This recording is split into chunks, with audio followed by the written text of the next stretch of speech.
nanay, mamsi, mama. Ito naman ang other view sa other kwarto. Yan. Ang ganda dito kasi may bundok. Puro olive trees ang nakatanim, tsaka walnuts. Tapos ito ang kabilang hotel. Ayan, may mga swimming pool, kanya-kanyang swimming pool. Off-peak season, wala masyadong mga tao dito. Kaya exclusive, kumbaga. Kaya mura-mura. Hindi pa kasi kainitan pa. Ayan naman ang dagat sa left side. Andyan lang talaga sa pagtawid mo lang sa main road. Yan Ayan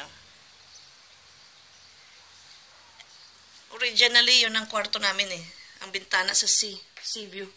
Pero ayaw namin at maigi na rin na ilipat kami. Kasi nakakaano rin. Ang init. Umiinit ang bahay masyado. Ayun.